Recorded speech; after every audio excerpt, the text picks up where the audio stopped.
If you grew up during the 1980s, or even if you're just a fan of the 80s, you've probably heard of the musical group DeBarge. With up-tempo R&B tracks such as I Like It and All This Love, the Motown-influenced family band seemed destined to follow in the Jackson 5's footsteps. But while DeBarge achieved some success, according to members of the band, they were driven apart by personal conflicts, and in 1989, after 5 albums, they broke up following the incarceration of 2 members.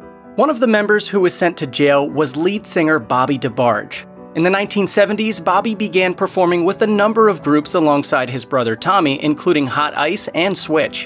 In 1979, after their siblings Mark, Randy, Elle, and Bunny had formed their own group, Bobby and Tommy began working with them, and in 1980, the band DeBarge issued their debut album with Bobby as one of the producers. By 1982, when they released their second album for Motown Records, DeBarge had become a hit.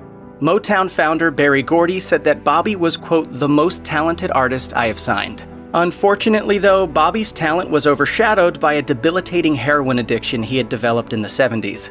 And he wasn't alone. Bunny, Tommy, Chico, and James all battled addiction, which some of them have said stemmed from trying to deal with their abusive father. Greg Williams, who had gone to school with Bobby before becoming bandmates with him in the group Switch, told Vibe, Bobby was always very sensitive and withdrawn, and there was a lot of abuse at the hands of Mr. DeBarge. Heroin became his main way to escape. Mother Ederline DeBarge told Atlanta Daily World that Bobby's brother Elle struggled as well. Drugs happened. When Elle got into drugs, it just paralyzed him. He just couldn't deal with all the people in the music industry. He couldn't deal with their fakeness and people ripping him off. Motown had taken all of his publishing, and they're still making money from those songs. With the immensely popular 1985 hit Rhythm of the Night featured in the film The Last Dragon, DeBarge was on the track to success even after Elle left the group and was replaced by Bobby. Any hopes of mainstream popularity were dashed in 1988, however, when DeBarge family members Bobby and Chico, along with 4 other people, were arrested for drug trafficking in Grand Rapids, Michigan. Both Bobby and Chico ended up in court. The resulting convictions and prison sentences marked the end of the family musical group, and DeBarge disbanded in 1989. According to UPI, the DeBarge brothers conspired to smuggle more than 2 pounds of cocaine to Michigan from Los Angeles. The operation was busted when Chico and a co-conspirator were found with cocaine packages during a passenger inspection at Detroit Metropolitan Airport.